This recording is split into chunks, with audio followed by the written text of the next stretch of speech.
Mga ka-farmers, po kami ngayon kumbate, mukhang mag-overtime po kami ngayon.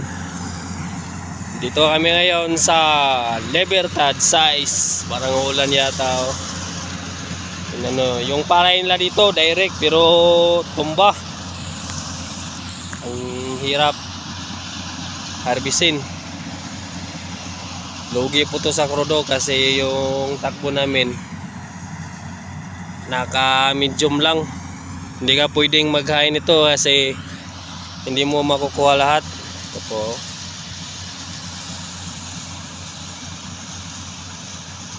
Yung harvest na po namin mga naabot na sa mga 150. Ito po. Ayun, nabutok ka na. Kasi happy po yung tinira namin. Ayun buti lang may reverse to si Yanmar. Pag yan hindi agay kaya reverse.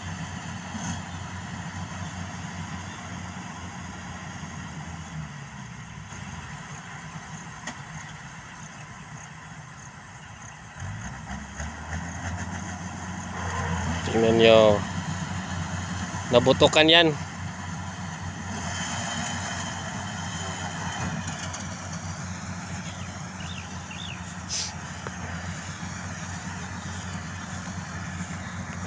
$160 po yung direct nila dito, 160.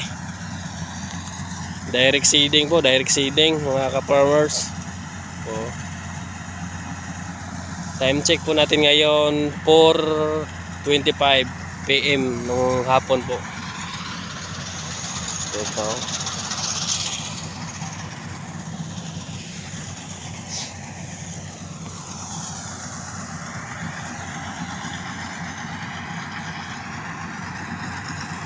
Andun naman yung batika naming howler si Dodong Maloy.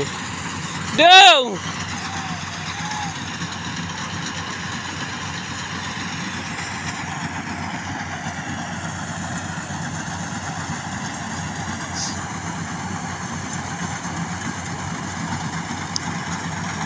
Andun yung mga mayari tingnan nyo.